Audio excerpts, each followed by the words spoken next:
This Friday, a brand new Superman movie hits theaters, launching James Gunn's DCU reboot. And the release of this movie has made me start thinking about one of my all-time favorite superheroes. No, not that one. No. What? How did that get there? No, I am of course talking about the one and only Super Grover. First appearing in a sketch in 1974, Super Grover has become one of the most iconic elements of Sesame Street as a series. Oftentimes eclipsing the popularity of Grover himself, I'd argue that Super Grover is one of the most popular superhero characters ever made outside of those created by Marvel and DC. What makes Super Grover so lovable is what makes Grover so lovable. He's completely incompetent, but he's always trying his best, and eventually, he always figures it out.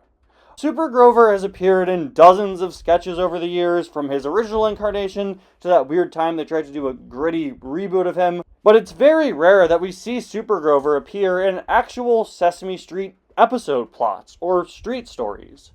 Every once in a while, Super Grover will appear in a street story, typically as sort of a false solution to a problem. He'll kind of come in for one scene, there will be some gags with him. Oh, maybe Super Grover could help? No, he can't. Usually, as per usual, Super Grover is the one that thinks he could help, and, it doesn't really work out in his favor. But on very, very rare occasion, we've had episodes actually led by Super Grover.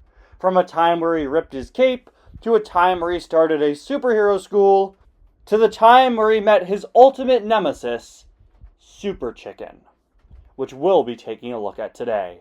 Hello everybody, and welcome back to Muptown Funk. As always, I'm your host Ty, and welcome back to another episode of Episode Insanity. I'm so happy to be back doing another episode of this series, this time to celebrate the release of the new Superman movie. I knew I wanted to do a video to coincide with what is easily one of my most anticipated movies of the year, and what better video to do than one focusing on Super Grover, right? Now look, every superhero has their arch nemesis. Superman has Lex Luthor, Batman has the Joker, Spider-Man has the Wall. Here's one wall you'll never crawl, you red and blue buffoon! And in today's video, you'll learn all about the greatest rival Super Grover has ever faced. Let's get started.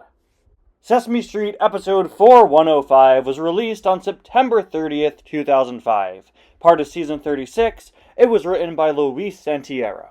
The episode starts off with Super Grover crashing down to Sesame Street, which is pretty funny when you remember that the Sesame Street intro at this time ended with Super Grover crash landing, so you have two crashes immediately back to back. It's pretty funny and pretty redundant.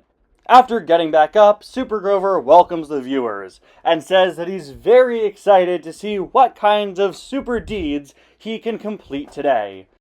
Right on cue, he hears Maria and Luis in distress, as they've run out of packing tape right when they need to ship a bunch of packages. Now you might be wondering, why do these two need to ship packages? Don't they run the Fix-It shop? Well, for a few years in the early 2000s, the Fix-It shop was actually turned into the Mail-It shop. As a kid, I never really questioned this change, but looking back on it now, it is kind of weird to see this location that had stayed put in Sesame Street for over 30 years with no issue was suddenly converted into a post office. I would assume they just wanted to teach kids about mail and packages and delivery and sending things back and forth and all that. And also, I guess it is kind of weird that we never saw a post office on Sesame Street before, but it's especially weird to me that they would take the Fix-It shop and then suddenly make it a shop for mailing things. And according to the Muppet Wiki, it didn't last all that long. It was actually converted back to the Fix-It shop in 2006. Back to the episode, Super Grover is trying to figure out what to do with the packing tape situation when all of a sudden, Maria and Luis see something, or rather someone, in the sky. Look! Up in the sky! It's a bird! It's a plane! No, it is a bird. It's Super Chicken. A superhero by the name of Super Chicken is on the scene, ready to help out with the packing tape scenario. And she even comes with her own theme song. What's that? Oh, that's Super Chicken's theme song. A chicken with a theme song. Sure, it plays every time she arrives. Come on, guys, let's sing. Here she is, Super Chicken. Quack, quack, quack. Hip hooray! This is a classic case of Sesame Street logic. I absolutely love it. There's just a spontaneous theme song for this character whenever she arrives, and Big Bird and the Birdketeers happily sing the lyrics. Despite being touted as a pretty great superhero, Super Chicken also can't land. Much like Super Grover, she has a pretty disastrous crash landing. After all this build-up, we finally get to see Super Chicken herself. Performed by Jennifer Barnhart, the Muppet has a pretty funny design with an oversized eye mask and a big cape with a little Super Chicken logo complete with wings coming off of its sides. As Super Grover tries to brainstorm a solution, Super Chicken already has one, as she pulls out what Big Bird calls her famous Super Chicken cell phone. Oh, look, Birdketeers. Super Chicken is using her famous super cell phone. That phone has solved some incredible super problems. I love how just a cell phone is a part of her arsenal, and apparently it's a super famous part of her arsenal and has solved a bunch of significant issues.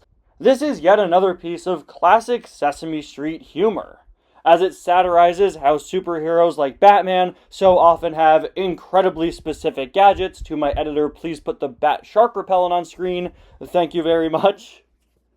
It also satirizes how many of their issues could be solved in far easier ways, while also being the perfect solution to a Sesame Street superhero crisis. Of course, on Sesame Street, you're not going to have these major crimes or issues going on. You're just going to have little things like this. And in a situation like this, yes, pulling out a cell phone is the correct solution, as Super Chicken calls up a delivery man who brings Maria and Luis tape. For the record, the voice on the other end of the phone is a goose who keeps honking at her, but the guy that shows up is just a regular anything Muppet.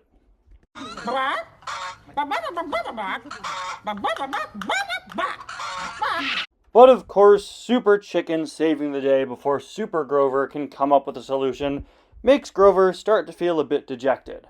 But he does have a new issue to solve, as Miles has a knot in his shoelaces. Again, major issues here on Sesame Street, guys. One thing that I just want to point out here is that all of the other characters refer to Super Grover exclusively as Super Grover. None of them call him just Grover in this episode. And that makes me wonder, are they all just playing along with Super Grover wanting to have the superhero persona? Or do they actually not know Super Grover's real identity? Anyway, right before Super Grover can help Miles, Big Bird, the Birdketeers, and Super Chicken once again pop up, with Big Bird and the Birdketeers singing the whole theme song once again.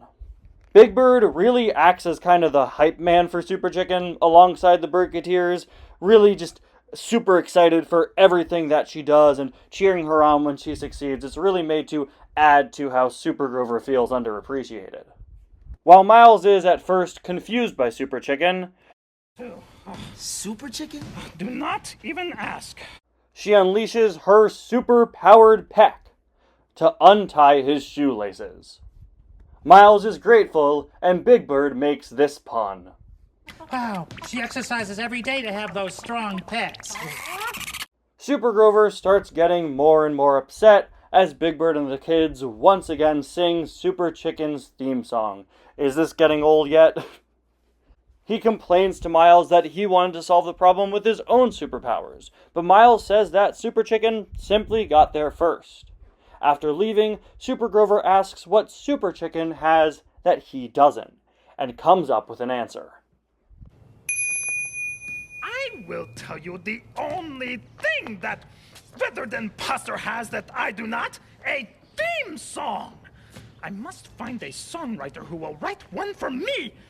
A sweet lilting tune, catchy yet superhero-ish. I shall return.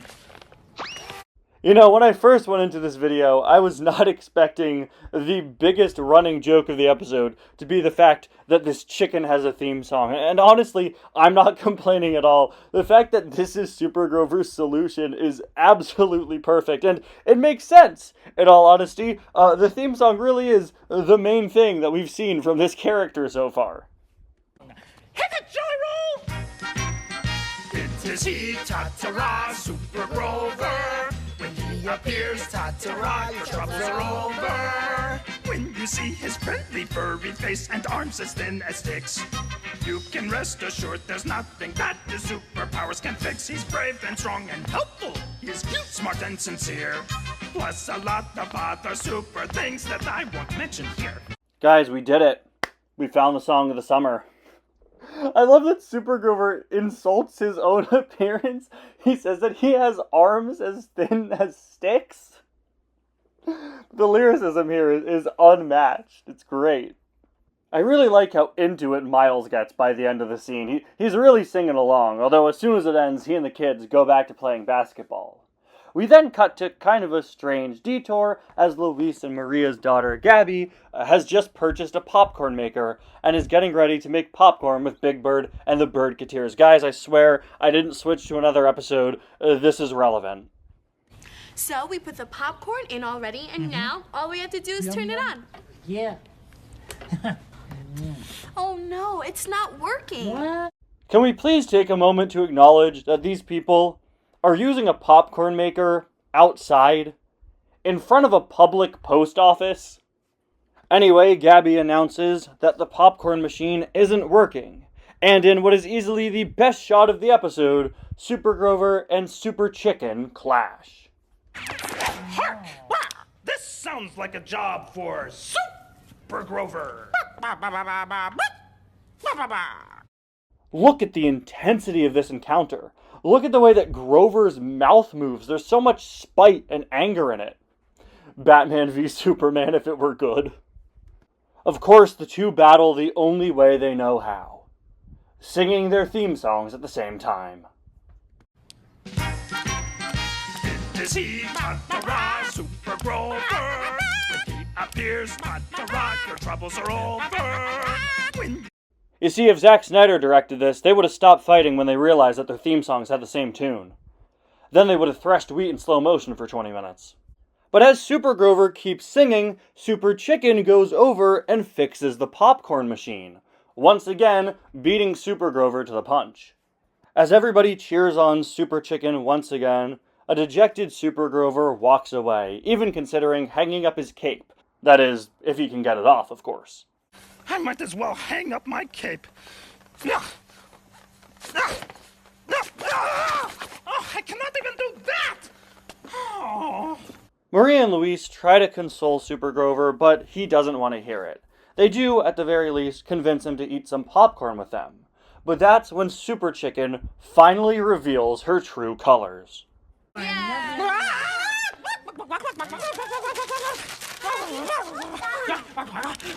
Super Chicken goes absolutely ballistic upon seeing the popcorn. Big Bird remembers that popcorn is actually Super Chicken's biggest weakness, as she just can't seem to control herself around it. The kids are upset, Gabby's upset, Maria and Luis are upset. You could see Emilio Delgado trying very hard not to crack up at the chicken eating popcorn in front of him. And Super Grover reprimands Super Chicken for her actions. You naughty chicken! Shame on you! Look how you have upset all these nice, lovely children! But Super Chicken doesn't even seem to care about her reprimanding. She just sarcastically waves off the kids and goes along her merry way, revealing that she really wasn't all she was cracked up to be. Super Grover welcomes everyone into a big group hug. A group hug that Maria says only Super Grover could give. And the street story ends. As always, I'm really impressed with just how many different morals Sesame Street can put into one episode. Not only is this episode about the concept of feeling others are better than you, it's about the concept of feeling dejected, wanting to give up on your goals because of the actions of others. But it also introduces a third moral at the end. Super Grover doesn't defeat Super Chicken by fighting her or outsmarting her, no. It's Super Chicken's own flaw that ends up taking her down. Her obsession with popcorn reveals that she really isn't all she's cracked up to be. See what I did there? That was a chicken pun. I can make chicken puns too, Sesame Street, see? This teaches kids that just because somebody seems like they're better than you, just because somebody does a lot of good things, doesn't mean that they don't also have flaws. Was Super Chicken doing good things? Yeah, but show her popcorn and she becomes kind of a jerk. Super Grover, in the end, showed that he was the better person, consoling everyone who was upset over the popcorn and bringing them all in for a big group hug. Side note, the day I'm uploading this video, the Sesame Street YouTube channel just posted a video with the cast of the new Superman movie giving Elmo a super hug and teaching him how to be good to his friends and family, and it's a very sweet video. It's just a crazy coincidence that both this episode and an actual official promotion with the Superman actors used the phrase super hug. But it was very sweet, and also just a crazy coincidence that I was doing a video to coincide with this movie, and so is actual Sesame Street. And in the end, I think this was a pretty solid episode, with some good jokes, some great writing and acting, and, as per usual, some very solid and important morals for not just kids, but people of all ages. We've all dealt with people who seem better than us. I, for example, have had to come to terms with the fact that I will never be Defunctland.